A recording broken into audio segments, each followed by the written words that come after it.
Good evening, ladies and gentlemen. Good evening to those of you in the room. Good evening to those of you joining on Zoom.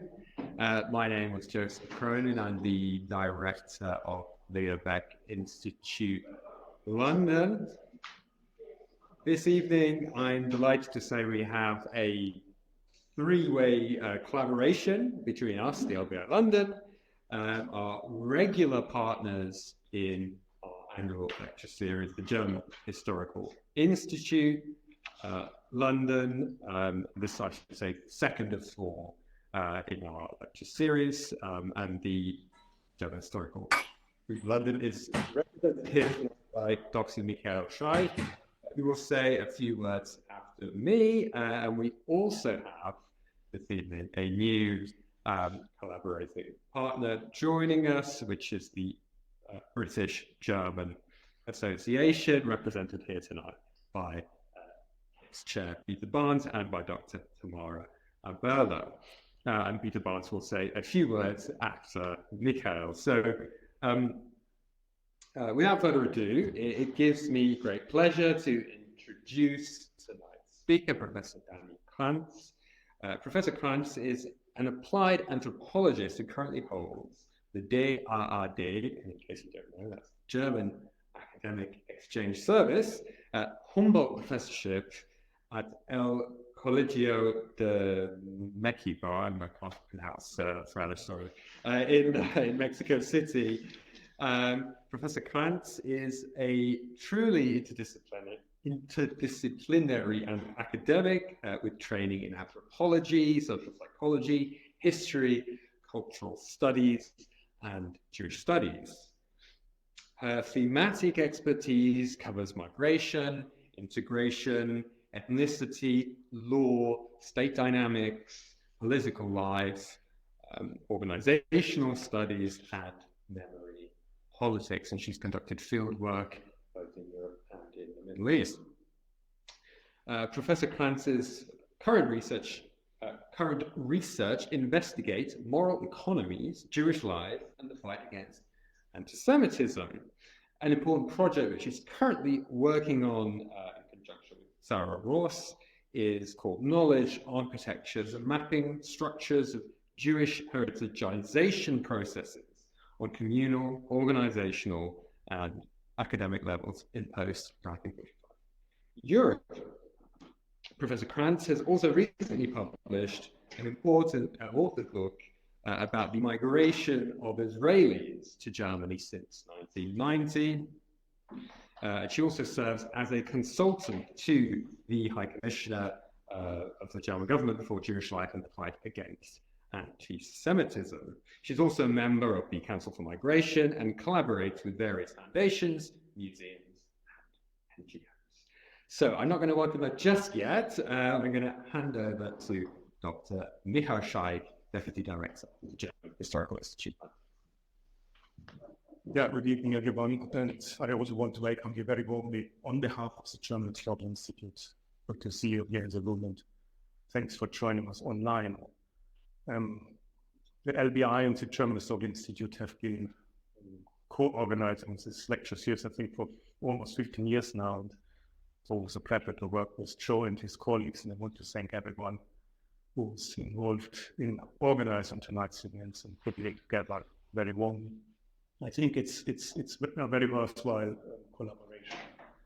Because I think it's not exaggeration to say that this lecture series has become a very important forum for debates about Jewish culture and history.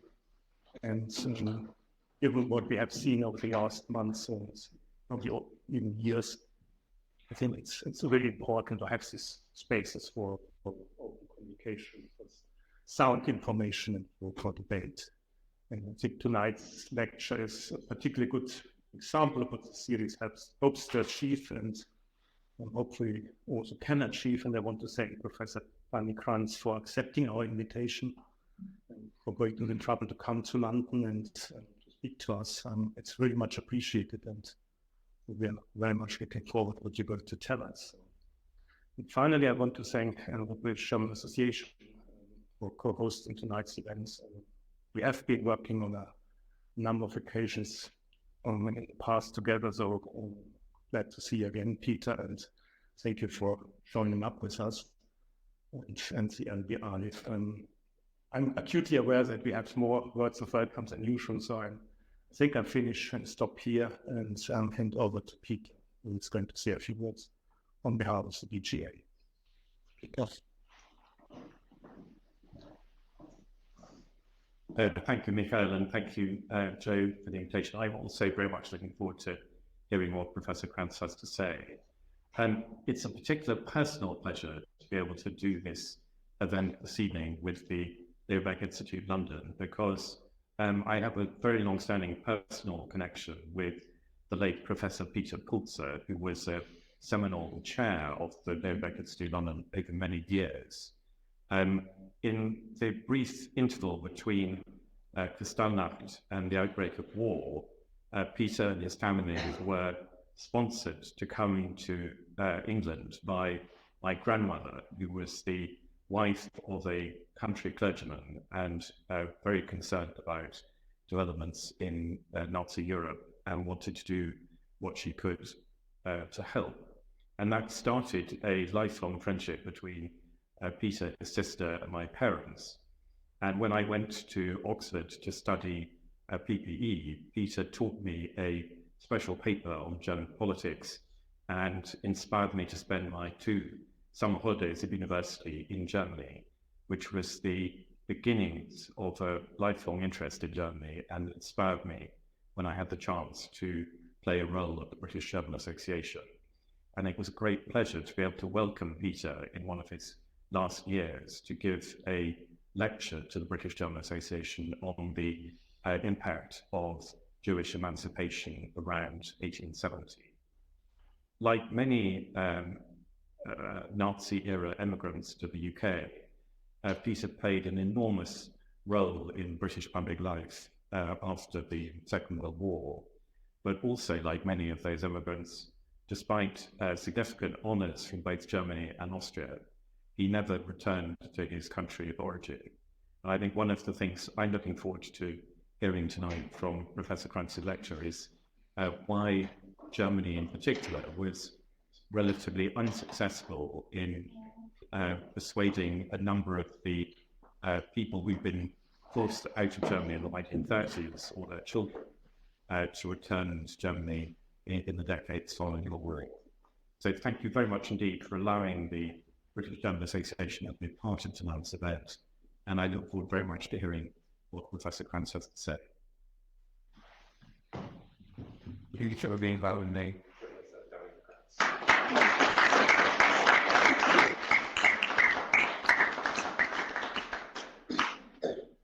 Well, thank you, and thanks for the introductions. It's actually easier if I sit, so it's easier for me to go through the slides. And if you have questions, feel free to interrupt me. I'm actually very happy to be here. So it's not exactly a drain coming to London. And yeah, I mean, I didn't flee Germany, obviously. However, many Jews of the 3rd generation actually left for the UK, and I was one of them. And back in the day when I came, it was like the heyday of the European Union, and actually most of us were offered British citizenship. So I do have a vast appreciation for the British university system, which I met back in the day, which is sadly now falling apart, and also for the offer of citizenship, which I took up. And I mean, Joe actually mentioned all of the stuff where I'm active. I'm actually a board member of the now founded Association of Jewish Academics of Germany, Austria, and Switzerland, because we felt very strongly that post October 7th, we needed a kind of representation, because the amount of anti-Semitism that actually goes around in the academic system is both scary, and it is when I think for many of us, it actually came as a shock. We hadn't quite expected the vitriol that was going to come our way, and this way the non-distinction between a country, its people, and all sorts of other messages. And we left Mexico slightly earlier because we shared the last name with the Israeli ambassador. So the amount of hate mails that I received actually shot through the ceiling. And that was something which was really completely shocking and new. However, Now I'm introducing you to the much more, kind of cheery topic of Jews post-1945 Germany. They're actually quite interesting bunch. Joe worked on them as well. He worked on Russian speakers. And Anthony Kauder sadly is not here because he worked on the community between 1945 and 1990. So basically the old community I grew up in. And I'm going to give you an overview. So the first thing is this slide. Can any of you read it? It's Hebrew script, but it's not Hebrew. We go back to it at the very end. So this was actually made by a Berlin-based Israeli artist and is written in the native language of her mother. But when you look at it, because I stumbled over it, it was only when I was able to read the third word that I somehow started grasping what it is. But I couldn't properly read it either. So any of you knows what it is? Or anyone who wants to guess? Okay, good. Then we're going to continue for now. Okay, the rough overview I'm going to give you is the community post-1945. And by community, I actually mean all of those who lived in Germany and who self-identified as Jews, because the Jewish community itself has pretty stringent entrance or entry criteria. And not every Jew can be a member, and not all Jews obviously want to be members. You're in no way forced to be a member of any religious community in Germany.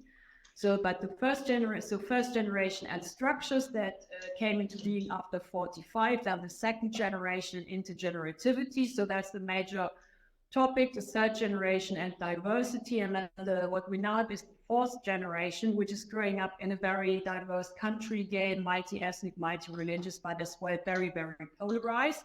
And it's actually no accident that I capitalized first and second, but not third and fourth, because first and second, by that I actually mean the survivors, and by the second generation, the children of the survivors, because it was a much more homogeneous Jewish community than it is now. And that, of course, raises the question, which for me as an anthropologist is interesting, what actually constitutes a generation? And as well, is there something like a lived normalcy of Jews in Germany, and what kind of Jewish, non-Jewish relations can be observed, and what is the impact of the Israeli-Palestinian conflict, which actually has now shown very, very much. So the post-1945ers, so that's actually then the first generation, about 15,000 Jews survived in Germany itself, most of them actually by way of intermarriage. And before the community membered about 500,000. I mean, the figures are if you look at several publications, that's roughly the figures you get. It might be slightly more or slightly less. And these 15,000 Jews of German descent, some of them actually became members of the communities. Many became non-members because they didn't want to appear on any list ever again. And that's actually something which I found repeatedly in field work. These, you could say, few survivors were actually joined by a much larger number of Jews of Eastern European descent, which fled from Eastern Europe to the British and the US occupied zones, where you have the biggest where you had the biggest Jewish communities in former West Germany. And at their height, about 250,000 displaced persons lingered in DP camps. Most of them left the country. The structures that this first generation set up was the Central Council of the Jews of Germany, the Zentralrat der Juden in Deutschland, and it's important this Central Council of the Jews in Germany as opposed to German Jews. So you see a very strong distinction and distancing mechanism, which was founded in 1950. And it was actually joined of the structures which displaced persons, Eastern Europeans, and Jews of German descent or German Jews had set up. And the first survey that we have is actually from 1955 only, and there you can see the number is 15,920, and there you get the first glimpse that not all of those surviving German Jews wanted to be members, and that obviously most of the Jews who were in the DP camps either were leaving or had already left. They never became members. And the figures that we have until very recently are always based on membership, which means as well there's an undercount of Jews in Germany due to the issue of not all Jews being members, or not everybody by way of self-identification being able to be a member. Similar numbers do not exist for the GDR. We have some figures, but because the membership criteria were different, they're actually you're comparing that apples with pears. So this is pretty much the structures which prevail today, because the Central Council of the Jews of Germany, which presides over the unified communities, is still the major body, and the communities which actually are adjacent to it are the ones with the highest membership. So the question is, of course, how do these Jews live? In the West, the board members of the first communities were usually German Jews, and the reason is, you could say, is as practical as it was banal, because German Jews spoke German, they had connections to other Germans, they could actually set up a community.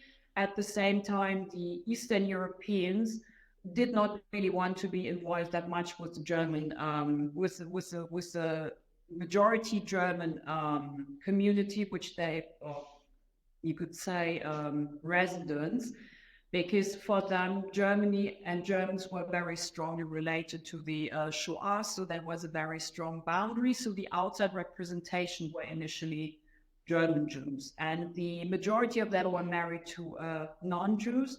I think the figures that Anthony Kauder says, it's about 75% of the board members were married to non-Jews. And when you look at the research that was conducted, and I think historiographically, that's very interesting to look at. Alfons Silbermann and Harry Maor, already at the end of the 1950s, they began their research.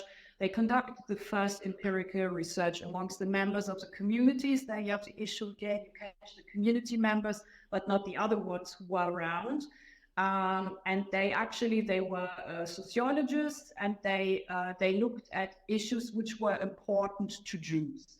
And Alfons Silbermann, already in 1972, wrote an article that the interests of the Jewish researchers were very different from the German non-Jewish ones, because the German non-Jewish ones were pretty much fixated on the past, whereas the Jewish sociologists, and I mean there's a difference as well in the profession, that they were mainly interested in the issues that were pressing for the Jewish community. So cultural heritage was brought up by Silbermann already in 1960, and Maor brought up in 1961 the differences between the surviving generation, the very young second generation, and as well, bless you, and as well the unwillingness of the second generation to remain in the country.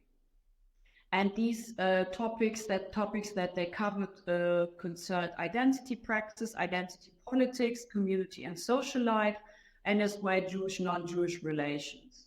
Anthony Kauder's actually from 2003 on, that's his first publications on the topic, covers the ethno and the social history of that community. And he did also work on the issue of guilt, because he was very clear that guilt was actually what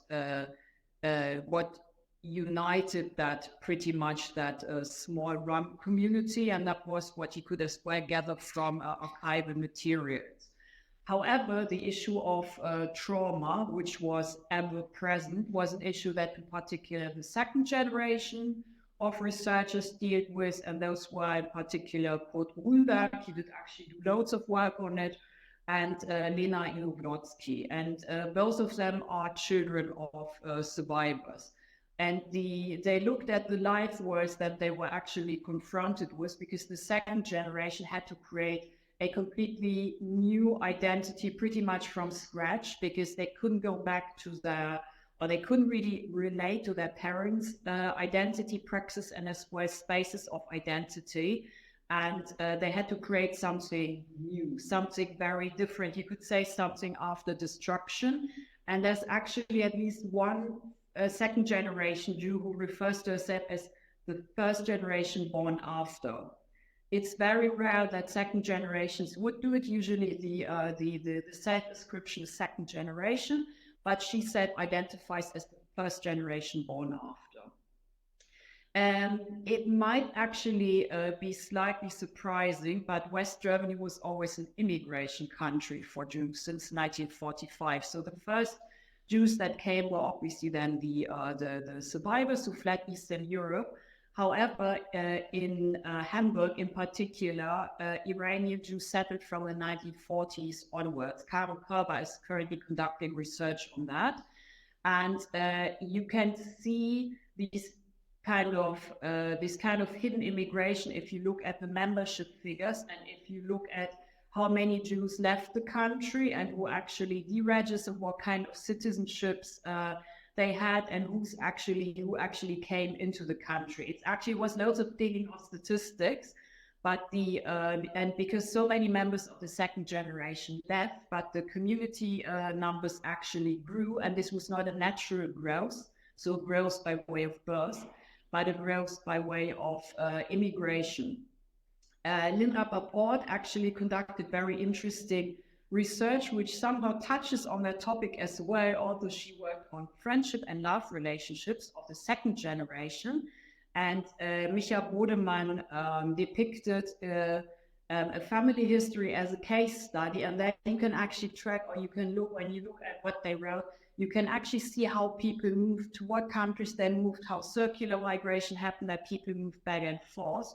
So despite all of these anomalies, you actually had a constant immigration to Germany, and one of the, in terms of the figure of Jews, one of the largest concoctions that immigrated to Germany was actually from Israel. The thing is, they usually came on Israeli passports, so they appear in the statistics as Israelis.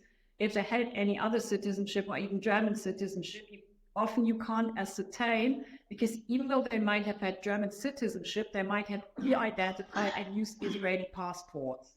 So it's like when you look at any of those data sets, it's always the numbers only reveal part of the story. Loads of it is hidden, and loads of it often only comes out in interviews. So if you get your hands on any auto-ethnographic description, such as diaries. So the pattern that becomes actually quite clear in terms of the research is that Jews actually work in living Jews, and that German non-Jewish researchers worked on dead Jews, on anti-Semitism, which was then at that point at least researched as a historical ill. Of course, that changed because not all research on anti-Semitism, which is conducted by non-Jews, is focusing on the past. So there's of course shifts. Then we have the big turning point, the Wende, which is actually the collapse of the Eastern Bloc and as well the Iron Curtain, because as a consequence, loads of post-Soviet Jews or Soviet Jews at that point, and from 1991, post-Soviet Jews actually left the Soviet Union. But as Joe actually argued very convincingly, and as well Yannis Panagiotidis, all of these post-Soviet migrations need to be seen in conjunction to each other, because it was not only Jews leaving, but it was as well ethnic Germans and all sorts of other people who could pretty much get out of the former Soviet Union by way of visas, of work migration, of whatever work to them. And when you actually talk to post-Soviets, the most interesting stories come out, how people actually switched categories, how they tried to leave. So the idea that has been pushed, that there was a desired reforestation of Jews from the side of the German state, doesn't hold when you look at historical data, because on the one hand, Jewish migration took part and was part of the post-Soviet migrations, and as well this legislation that the GDR had that would enable post-Soviet Jews or Soviet Jews and then post-Soviet Jews to actually obtain residence in Germany. It was very difficult to negotiate into the unification contract. So the idea that the Germans were standing there saying, "Oh, give us all of the Jews," is a bit of a misnomer. And it's actually quite interesting how a catchphrase then is being born, even though when you look at empirical data, which I tend to do, it's like it doesn't hold. So this quota refugee legislation that was passed and that became that was actually negotiated as part of the reunification treaty, enabled 604 individuals to actually immigrate to Germany. Not all of those were Jews by way of Jewish law, and not all of those were Jews and all because the actual legislation that remains in place enables everybody who has at least one Jewish grandparent, including their spouse and their children, to immigrate to Germany. It was changed in 2005 on request of the Jewish community, of the Einheitsgemeinde, which wanted to limit this immigration pretty much to Halachic Jews because they needed members for community. And the interesting thing is that even with the ongoing Russo-Ukrainian war, that has not been changed, sadly. Because by now, if you wish to obtain a quota refugee visa, the central welfare offices or the Jews of Germany need to approve of your application, and only then the Central Agency for Migration Issues will issue you with a visa. So you can see there's actually mismatches on several levels. And if you look at the current research work on post-Soviet Jews and as well on Russian-speaking Jews, which my friend and colleague Marina Zapritsky-Nahum is doing, you can see how all of these categories at times collapse into one, how they fall apart, and as well how important the language politics have become. Because until the Russo-Ukrainian war, the Russian language was actually the binding glue between the post-Soviet immigrants, and now it's become very important if you actually speak Russian, if you speak Ukrainian, and people will code switch depending on the situation. And even while they are in Germany, they try to acquire Ukrainian language skills by way of identifying with Ukraine despite being Russian native speakers. So that's actually what the ongoing research and stuff she's looking at now. But to go back to the now historical parts, Daya Klingenberg, who came to Germany as a small child, actually outlined that despite better visa provisions, the Russian-speaking Jews were not welcome with open arms. So loads of them suffered downgrading and downskilling, and it was actually quite difficult to for many of them to arrive. And it is telling that the sorry, I'm still suffering hay fever. That the law to recognize foreign degrees and foreign professional qualifications was already passed in 2013. So until that point in time, anybody who actually came in from abroad had a very hard time getting their degree recognized. And you will find loads of former Russian doctors in particular, and then it becomes very gendered. If they're female, they're now at beauty parlors or nail studios. And if they're men, at best of times, they work as in massage parlors. And you can guess the what that actually did to the perception of not being welcome, and as well what kind of struggle, because these are as well much lower paid positions that you can occupy.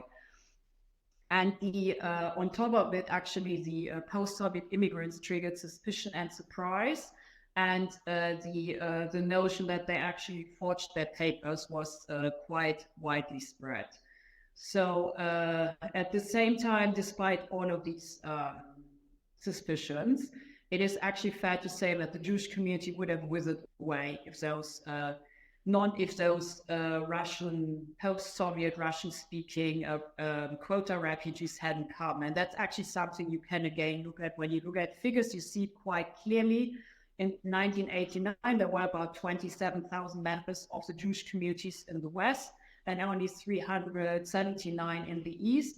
And then when you look at the figures 10 years later, you see that those without post-Soviet backgrounds in West Germany were only 17,000, so 10,000 either died or left. Most likely they died because the community was over-aging. And in East Germany, the community would have completely collapsed. So it's actually, you could say, it's like the post-Soviet Jews pretty much, they rescued the Jewish communities and Jewish life. Otherwise, everything would have collapsed at one point very fast. And these perspectives of these post-Soviet Jews are actually now being caught up. So they actually, the way that one had tried to integrate them, the way one had tried to settle them, what happened afterwards is something which is now actually research topics. And you can see how non-prepared Germany was for this migration and how much they did not expect for that many post-Soviet Jews to come, because these quota refugees were distributed by the Königsteiner Schlüssel, which was actually designed for ethnic Germans. And if you have ethnic Germans post-Second World War, they were German speakers. And they were actually distributed pretty much across the country, so that the carrying capacity is actually the terrible term in the terrible technical term of any community wouldn't be overstretched and overburdened, because if too many people arrive at the same time, the politics of hospitality collapse pretty fast. And if of course you distribute people who don't speak German, who need an infrastructure, who need people to talk to, who need a social life, by way of the same statistical figure, it doesn't quite work. And the moment they spoke enough German, they moved to, they started building communities. It's a regular clustering mechanism, which we can observe over and over again.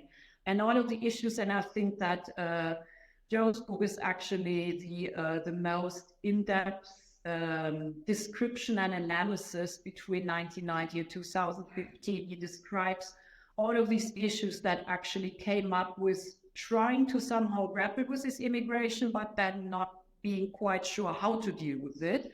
And all of the issues in terms of life work, the stuff that's actually the stuff that Darja Klingenberg, and then this new and ongoing research by Marina Sapritskina, what they're actually getting at. And the new project that Marina, Anthony, Ina Schaum, and I are planning actually looks at conversion, because conversion is so far has been under-researched. It's always put in a psychological bracket, but the actual contribution of converts has never been properly assessed or appreciated. So post-Soviet Jews obviously converted as well. Loads of those who came from Ukraine, because they were the conversion process in Ukraine before they fled. So you can see it's ongoing research, and that's the stuff we're actually working on.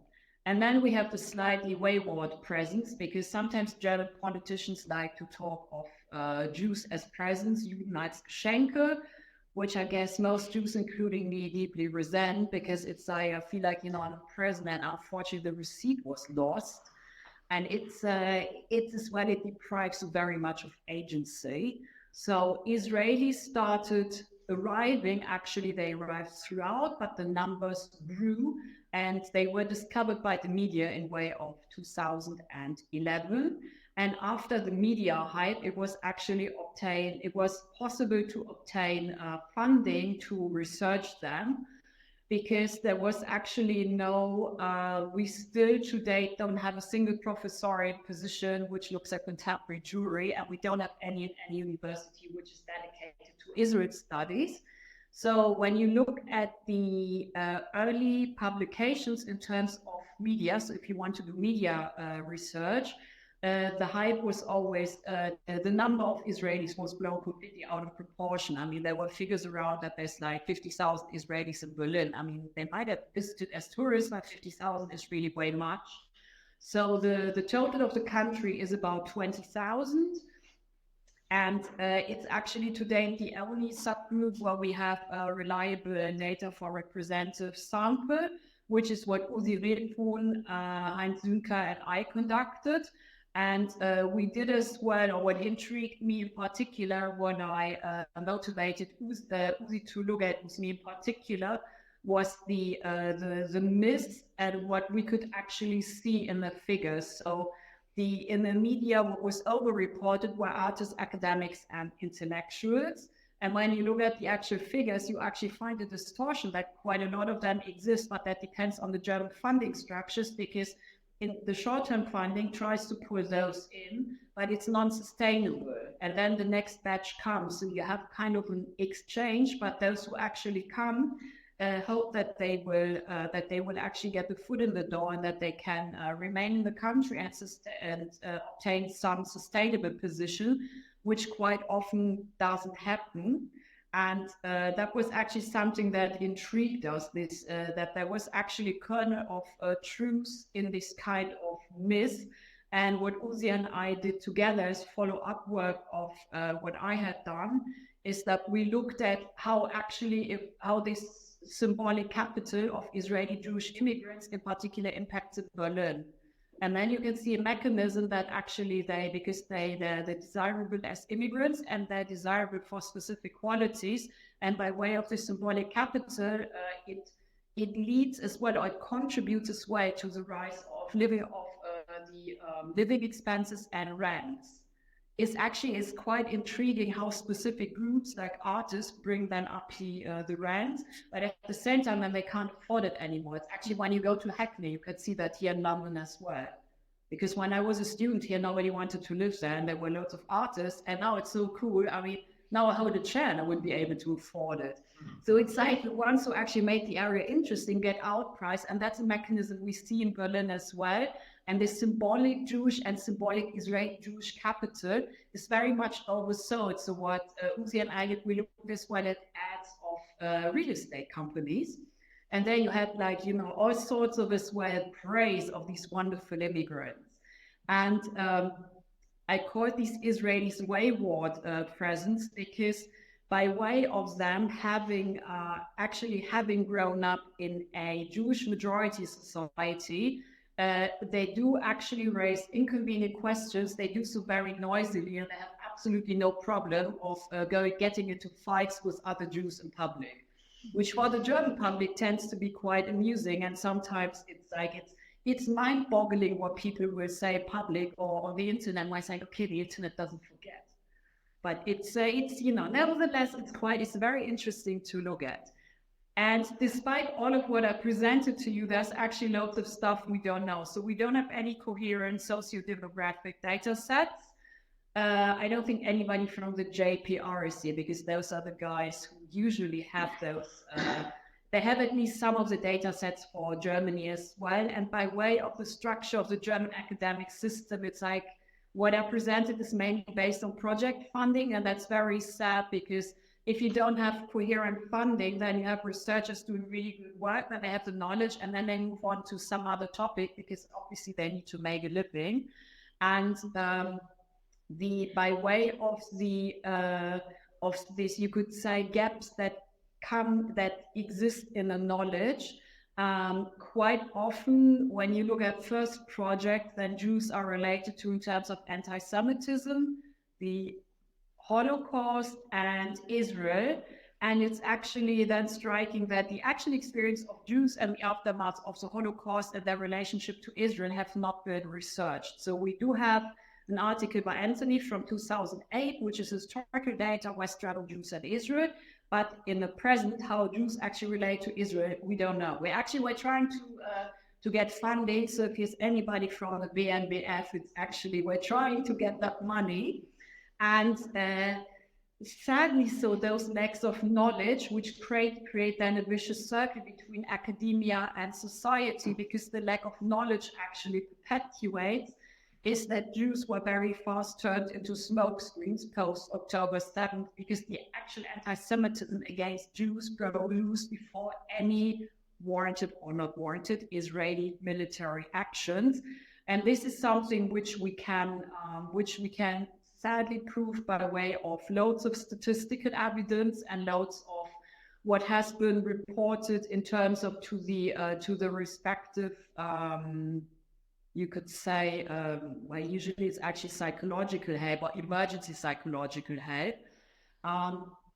And what we see on the street, I would argue, is as well a proxy for German domestic policy, because Jews are then those smoke screens in that game, and because you don't know much of them, you project on them they're either really good or they're really bad, because they never seem to be particularly neutral.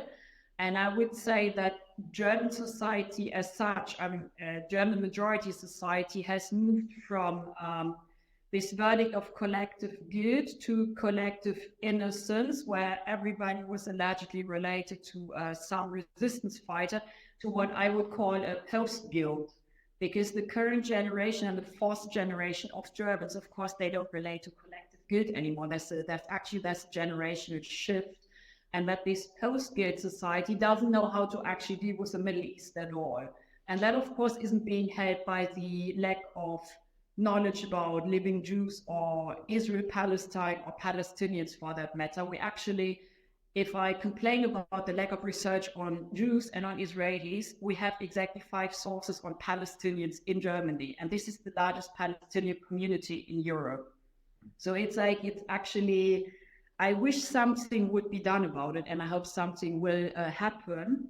And I would actually say that what we are facing in Germany, this lack of empirical research, the lack of community studies, the lack of community surveys, which is actually common in the US and in the UK, is the long-term effect of the of genocide on science, because there were simply no Jews there, or not many were there, and those who were there, obviously they were dealing with different issues. And Liliane Weisberg looked at the professions, or she did for one paper, she looked at professions that the first and second generation would actually have. And these were typically professions where you actually had a return on investment, which is why you have more Jewish businessmen and lawyers in relation to the total of the population. It's not that they actually always thought they want to do that. It's more as well a matter of fact, you actually have a return on investment, and the same goes for medical sciences. And if I'm an anthropologist, the jobs are actually quite rare. And I think besides me in Germany, probably one other Jew who I know is an anthropologist.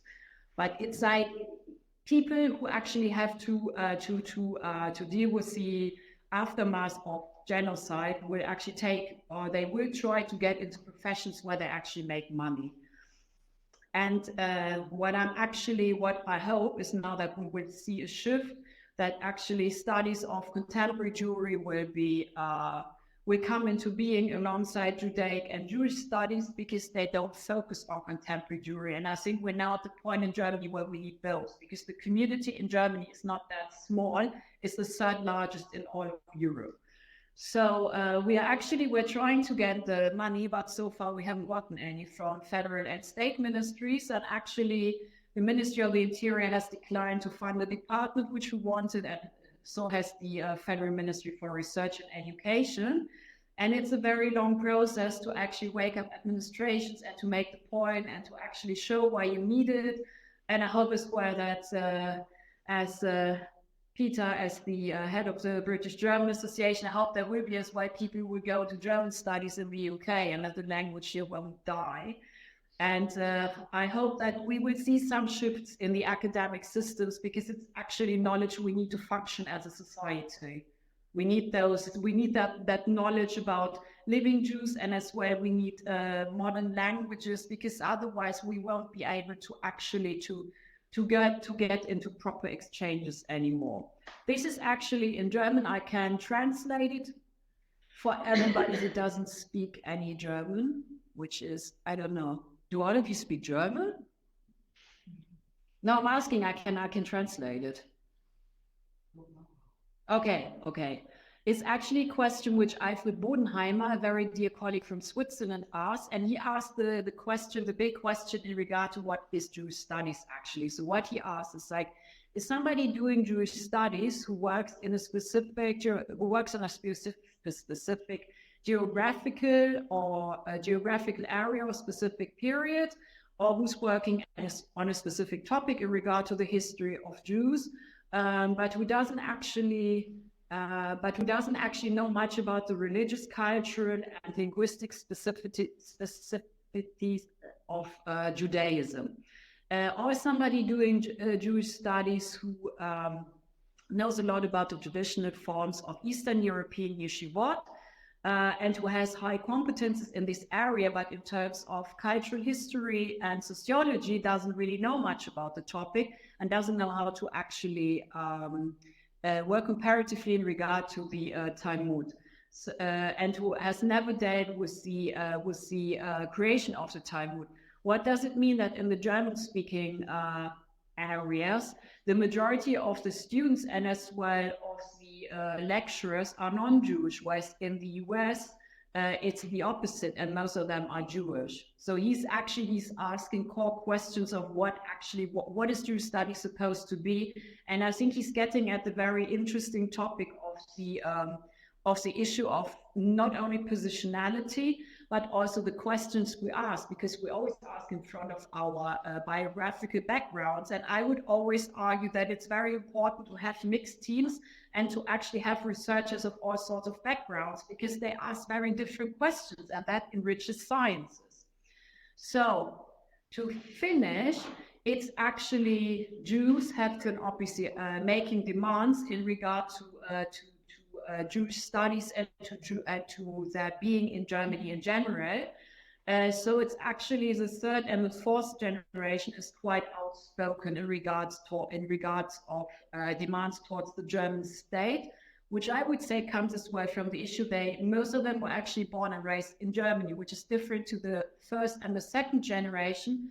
And there's a massive generational shift. In particular, the fourth generation, who are the kids as well of the post-Soviet Jews, they're born in Germany, so they don't suffer of the underprivileges of immigrants, but they're actually you could say they're natively born Germans, and that is a completely different mindset to having immigrated to, like what Daya Klingberg described, to see her parents suffer and to suffer economic hardship. So that generation doesn't suffer with anyone, particularly the fourth. And before October 7th, I would have actually argued there's something like normalcy, but that sadly actually blew up very much October 7th, when loads of structural anti-Semitism, and it seems to me a cultural reservoir of existing hate, actually came out, which was then, which is a hodgepodge of all sorts of Jew hate, but as well as a negotiation of German domestic policies and German foreign policies, and Jews became that smokescreen in this concoction. So it might sound strange, but I don't think that all of the people who voice anti-Semitism actually know what they're actually talking about, that it's actually projections that are going on, which of course go at the expenses of Jews, because it's never in any way pleasant to be at the receiving end of hate. But I think we need to look very carefully of what is actually going on. And I've been trying to convince 3 of my colleagues who are education psychologists to look at the students who actually who are part of these encampments and protests, because I would guess that age is a parameter, and as well the lack of knowledge, and as well what is actually negotiated via Israel, Palestine, and the Middle East. So I hope that this is going to happen, but they were kind of reluctant.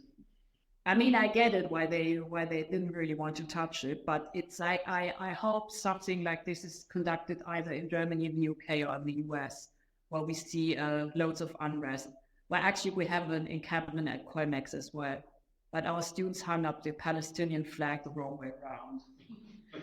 So it's then it becomes difficult to take it serious, but at the same time, the amount of misinformation that they're spreading in general is quite strong.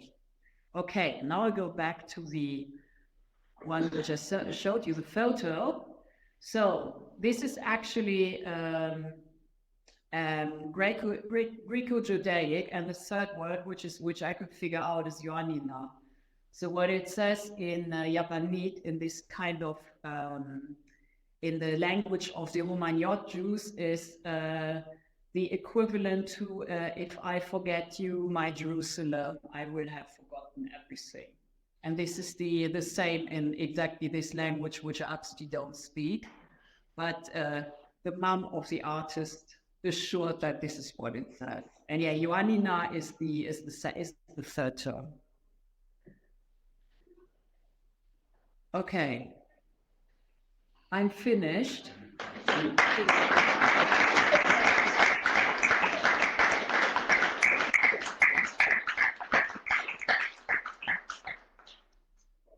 So much, Dani, for that.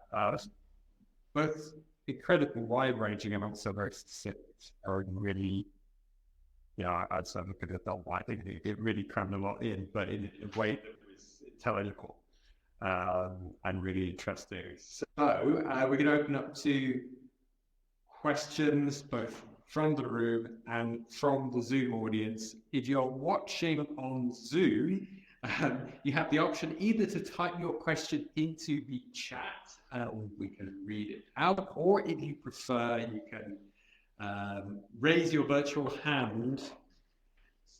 Raise your virtual hand and we will come around to you. Are there any questions from the room first of all? Please, sir. Thank you very much for that. It's a really fantastically interesting talk, which told me a lot that I wasn't aware of, or really didn't be aware of before. I wonder if I could return to the question I alluded to in my introduction, as to, if I understood right, there were roughly 50,000 Jews in Germany that wore the same rough number in the census of 1955. And then you said that if there hadn't been the post-1990 immigration from Russia, the number would have dwindled further to around 11,000. So why was it that there weren't more of the German Jews who'd been forced to emigrate in the 1930s who then returned back to Germany? I think it's a multitude of reasons. On the one hand, it depended on the age of those that immigrated, because those that emigrated at old age, those were most likely to come back. And it's actually where I find you can actually catch it, or you can actually capture it best, is that a significant amount of male German Jewish lawyers returned, but not females, because the women lawyers could only enter the legal profession later, and they were young at times of education, of graduation, and they could actually find good jobs abroad, whereas those who were actually already more seasoned then came back. So those who came back were usually those who were elderly, and the younger ones, I mean, if you look at the time that they had spent abroad, they'd settled, and then on top of it, I mean, they had suffered the worst discrimination, and obviously they saw that the people who were quite often in power were Nazi implicated, and that didn't make it attractive. I mean, you had to be pretty idealistic to come back. So it's as well not surprising that those who survived in intermarriages somehow stayed in the country, because they had a different relation, and there had been at least one German who had protected them. And for that generation, when you interview them, for them, this distinction between Jews and Germans doesn't make sense. And that's striking for those born after. It's a very clear distinction. It's a binary.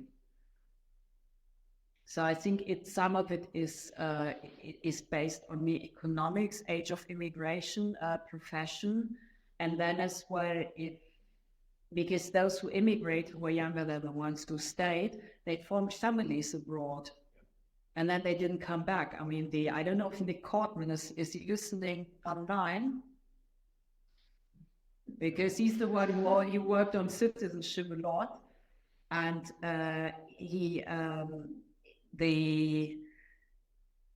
in particular, the women who immigrated lost citizenship after marriage, and then it becomes even less attractive to go back.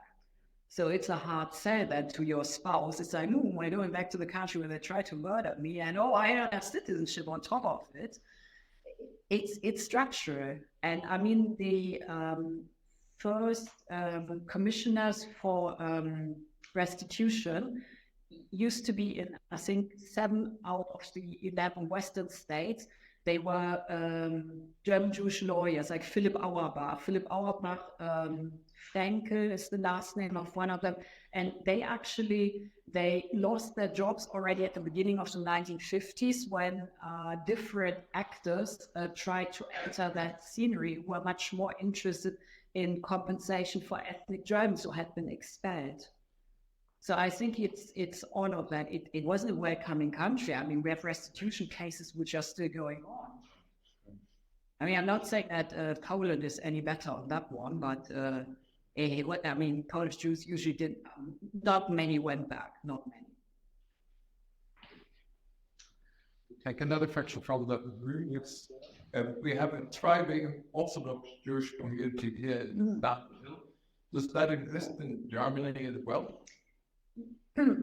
Interestingly, it's beginning to exist again because a significant amount of the refugees from Ukraine are actually Orthodox, and lots of them are actually part of the Chabad movement. So it's different to Stanford. Stanford is Hasidic, but it's coming into being again, which is fascinating because the amount of actual Orthodox Jews or Hasidim in Germany was always minimal. I mean, the thing is where there was no infrastructure. When you went out, all you could do is like eat salad from a bowl. So it's, but now it's changing. There is someone on Zoom who has his hand raised. Tim Luckman, would you like to speak your question? Yes, can you hear me? Yes. Yeah. A couple of points. In the late 1980s, I interviewed Gunther Ginzel. Ah, yeah, he's a fellow Cologne Jew. I know him. Yeah, and in that interview, he came back to a point which has it's puzzled me over the years, and I have various ideas, which is that he often led groups from America, particularly in Canada, and when they spoke to him, they did not want to know about German Jews. He emphasized this very strongly. I don't know whether this may have been because he felt that, or they felt that these people should have emigrated to Israel, or that it conflicted with their picture of the total genocide and the complete destruction, but they didn't want to hear about Jews who are still living in Germany. So that's one point, which I will say is curious.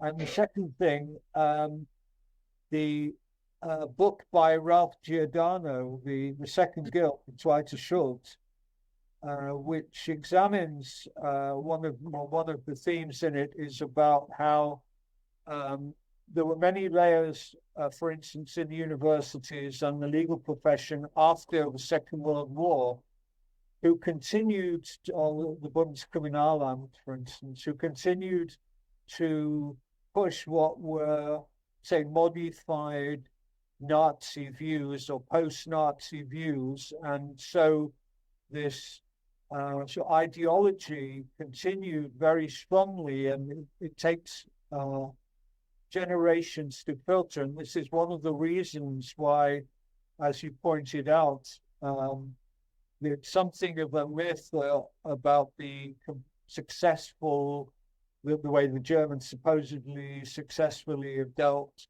with their past, and led to the current wave of anti-Semitism. Thank you.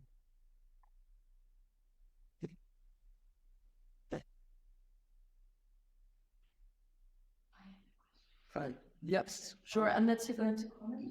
No, I mean, it's like, I know Gunther, and I mean, it's like, yeah, and Jews who came in from abroad weren't particularly keen on us. It's like, I mean, okay, stayed in the country, not particularly good, and in Israel, I mean, it's like speaking German in Israel. I had a friend who's a Polish native speaker, and she said that was even worse, so I'm not sure if that's, but obviously, it's like, it's trauma-induced. And yeah, I mean, Giordano is like Second Guilt.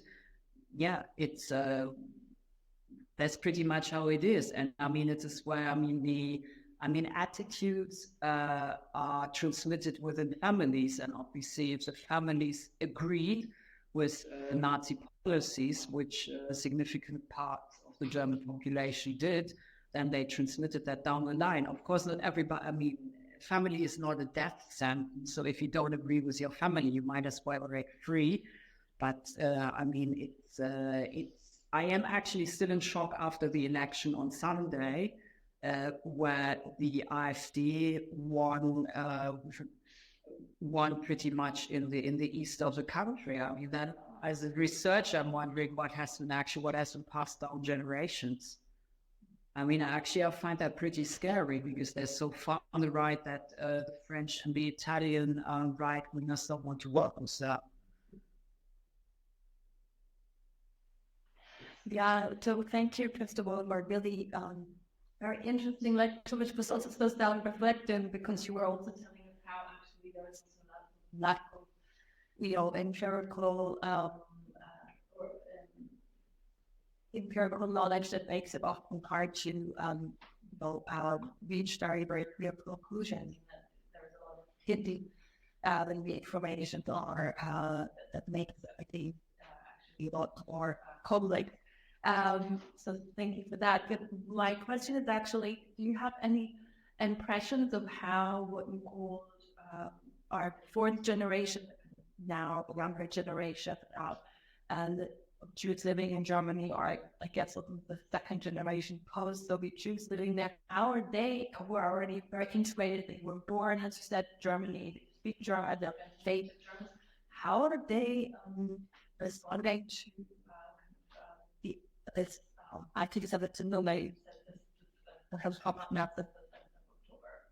They're much more self-confident than previous generations, and they take action. It's actually impressive what these young people get together, and they I think they're much more self-conscious at the same time, and on top of it, their awareness context is much different, but because they benefited from more significant and more stable Jewish structures, their actual knowledge of Judaism and of Jewish issues is much better than that of the second and the third generation, because there's much more, and it's a much bigger group. It's like numerically, it's much bigger group, and it's and they I think this is it's impressive what they put up. I think it speaks of loads of self-confidence. Of course, some people will leave. I'm absolutely certain of that. And I hope that the trend that children go to schools in terms of their religious or ethnic belonging is not going to continue, that we have completely ghettoized schools. But the schools and the universities right now are one of our biggest problems, because schools are hotbeds for anti-Semitism, and because numerically these are a really tiny group, then when it comes to structures of bullying, then the smallest common denominator then is anti-Semitism. And loads of teachers don't feel equipped at all to deal with it. I mean, when I do teacher education, you can see the desperation. And that's why they have to convey all of the contents to the kids, and at the same time, and they're supposed to deal with the Middle East conflict. I mean, if you have degrees in math and physics, how are you going to deal with that? So I think the schools will be very decisive as well in the Jewish future, and not necessarily the Jewish schools, of which actually we don't have that many. Yes, I see you at the back. What a fascinating study, what we don't know. So much I don't know. All these different groups and identities and studies. All the names, many names you mentioned. Did you mention Heinz Stalitzky? No, I didn't. Is it not thanks to him that the re-establishment of the Berlin community was quite efficient? He survived Auschwitz, Dora Mittelbau, and then he was liberated in Bergen-Belsen. According to Pauline Pauker, the Paukers knew him well, and his second wife. He was, because of his experience, his really tough experience, he was a ready character, the ideal man to help rebuild the community in Berlin, because obviously he was working with some former Nazis who managed to get back, into high positions. And that he did an awful lot of good work. Also staying in Berlin, 1953, you mentioned the GDR. That is a month when 1,500 Jews fled East Germany because they were being persecuted. Well, it was the time of the Slansky processes and all of the other unrest. Yeah, well, it wasn't that convenient being in Jerusalem. Yeah. I traveled many times to GDR, and people were very quiet about the idea of Jews, being separate from victims of fascism. They were all thrown into the same pot. Yeah. But are you aware that Honecker, who had been to France, he'd been to Greece, he had his state visit in the Kingdom of Sweden, he was desperate for recognition by the British and the Americans. And Gustav Bronfman visited him in Berlin. He was the chairman of the World Jewish Congress. He said, "You want to go to America? Where are your Jewish memorials? Because I have trouble far wider around the GDR." And then suddenly, there was this enormous building program. I don't know if you've been to Rostock. I mean, that must have cost a fortune. That was 1988. They had no people who worked on the buildings like I knew them. They could wait for weeks for materials to carry on with their work. And now all that was then transferred to building these memorials, which I thought was quite funny, really. It went through years. They had been completely ignored. And I haven't been to Germany since 2014. But I'm going in August because Arnold Zelinsky is celebrating his 90th birthday. He's still alive. I have worked very closely with him. He's written an awful lot about the Jewish problem and Jewish tasks in his novels. So I'll be interested to see what the mood and atmosphere is like. I know that many of my German friends of my age are very disillusioned with the German government. They think they made a real mess of things. But are you aware of Deborah Tiltman? Yes.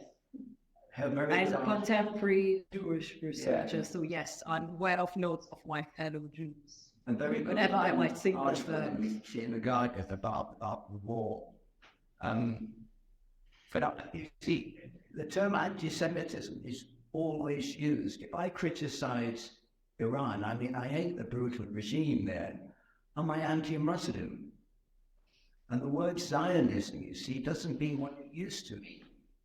It now means advocating a greater Israel beyond the borders of 1967. No, I wouldn't go with that.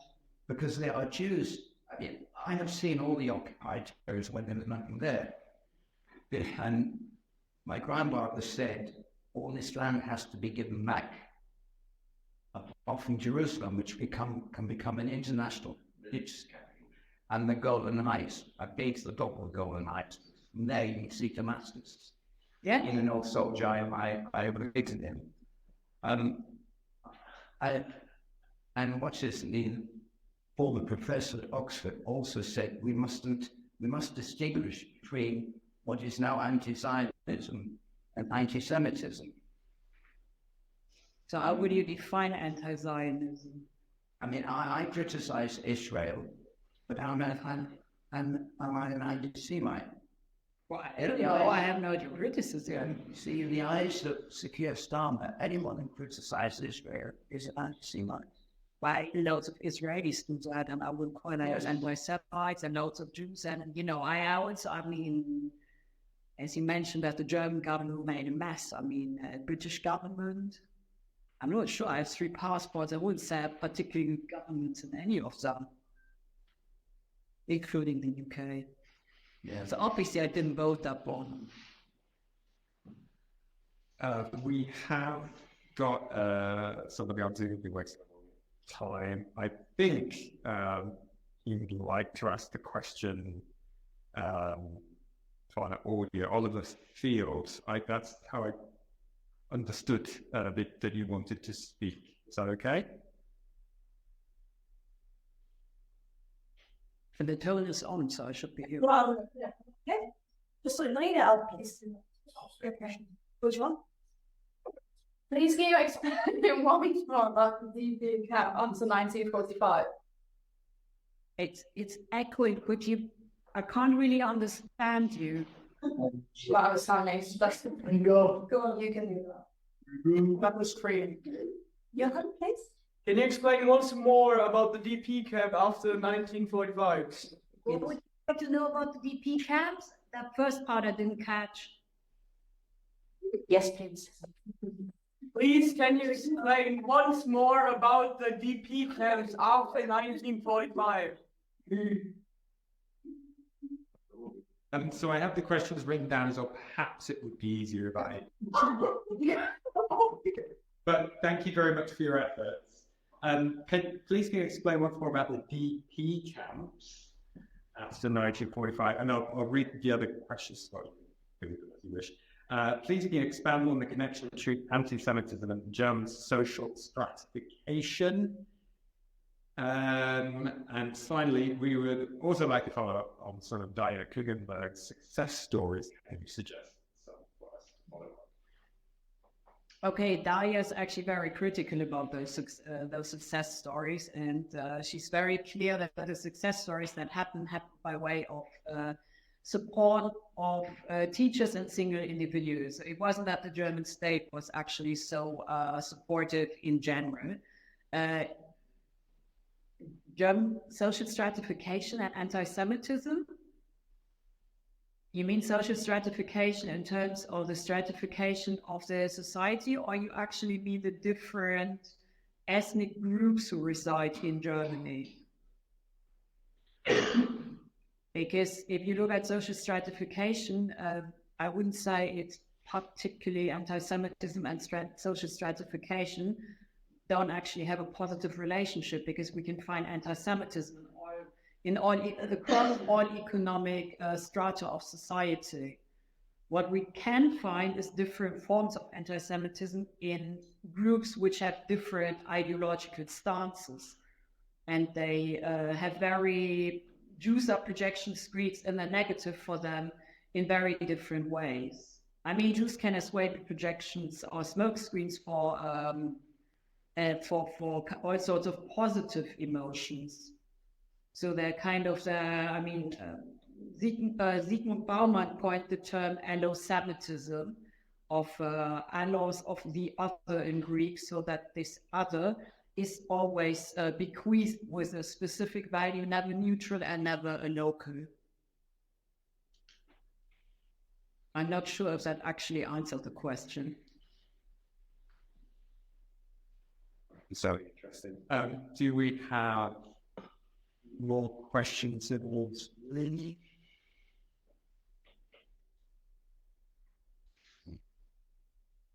I'm surprised you don't have any. Maybe I use in regards to fix that camera. Every Jewish life in German television, I haven't seen German television for a number of years now. I still remember the famous German crime series, Tatort. Yes, and then it was a Tel Aviv. Instead of the usual concept, could it maybe just comment on from your perspective how Jewish life is connected in German television?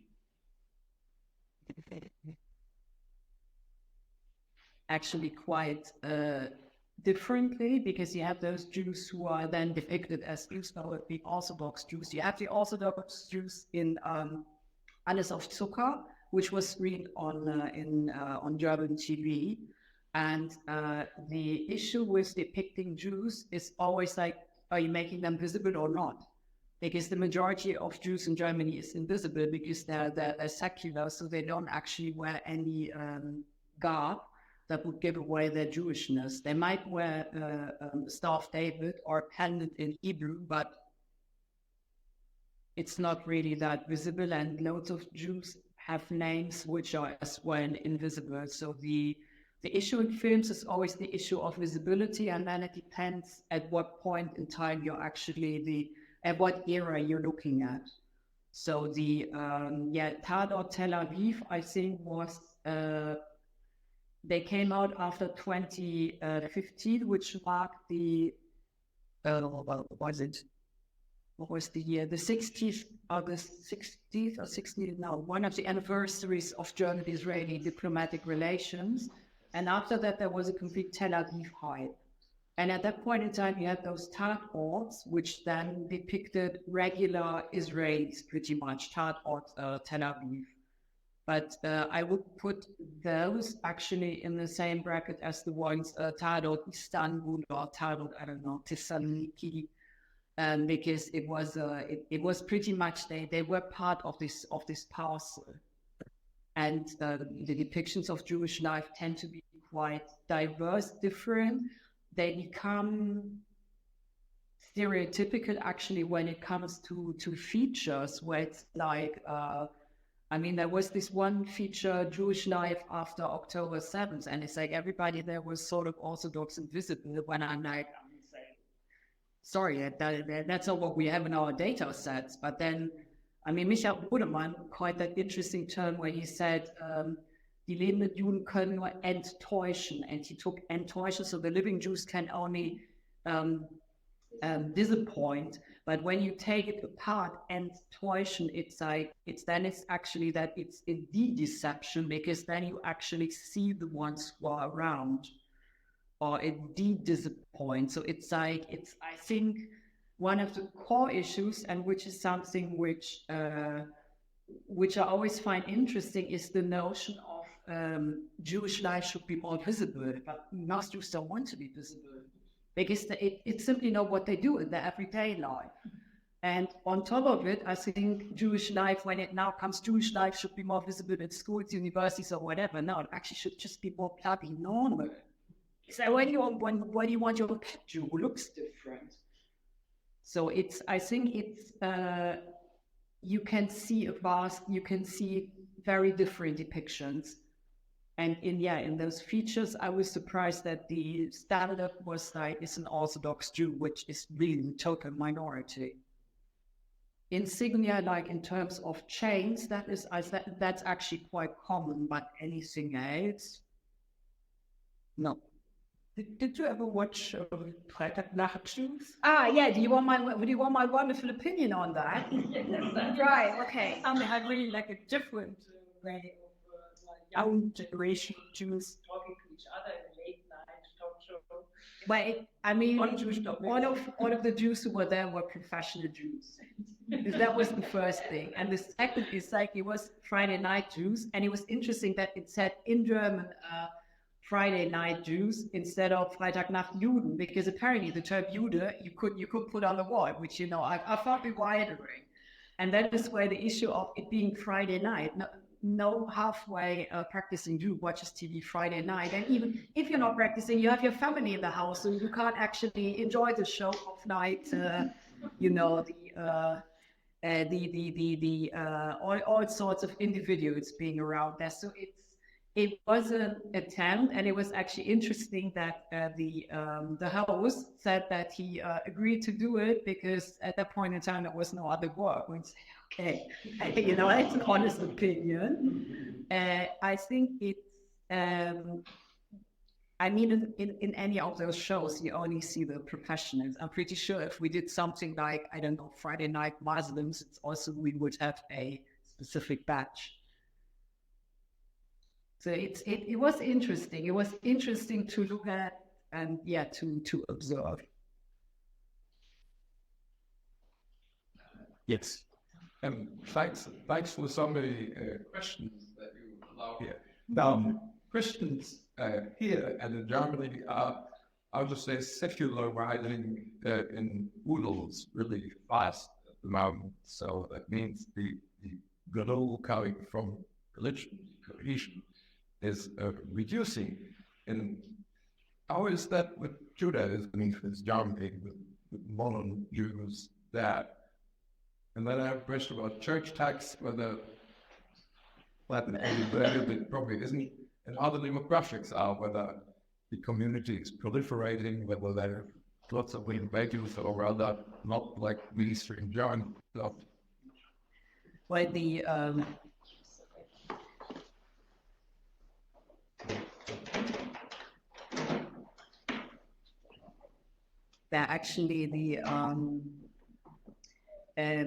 because Judaism is a religion, we have as well the quality of an ethnic group in it. So it's like you might be secular, but you might still self-identify as a Jew. So actually, I'm not aware of Jews who will refuse that identification.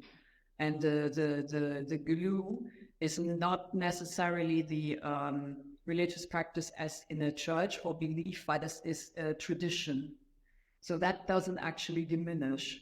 That's pretty stable. In terms of the amount of children, no, it's the same pattern as the German population. I mean, obviously, if you're observant, then you might have more children, or if you simply want more children. But they don't stand out in that regard. They don't. Right. And Kaltex, Kirchensteuer, Kaltex is actually, I mean, the original term is a church tax. It's if you are a foundation under public law, you can a specific amount of your income will then be taken immediately off your gross income and paid to whatever religious or worldview community you are a member of. And that applies to Jews, to the Catholic Church, Protestant, to I think there's 27 or 30 different recognized religious or worldview communities, because religion and worldview is equated under basic law, and Judaism is one of them. I mean, the question is now what is going to happen with Islam in Germany, and there was a huge hearing in the parliament today, because the state would, as well like as for the Jews, one central body, which is the Central Council for the Jews of Germany, but they're not representative of all Jews in the country. And for Muslims, then you have different, you have another batch of, you could say, problems that come with different streams, because putting Shia and Sunni and Alevis in the same community is never going to work. Whereas like for Christians, you actually have several Christian communities which are recognized. And it's a legal problem, because the constitution, what is it called? You have Kirchenstaatsrecht, church state law, and then you have constitution. It has to. There's two different names for the same body of law, but while the name was changed, it's never been amended to somehow accommodate non-Christian religions, because it's based on a Christian normativity. So the legal framework is actually highly problematic, and there's two law professors who actually work on this specific law in Islam, but there's none who's working on this specific law and Judaism. And Jews and Muslims don't fit into that specific law at all. It doesn't function. And the scholars those who deal with Islam are very aware of functioning, and those who deal with law and Judaism, even though there's no single person who really only does that, it's a law that was set up, I think, in 1913, and it's really based on the Christian normativity, so that doesn't quite work. But it hasn't been amended. There's no solution so far.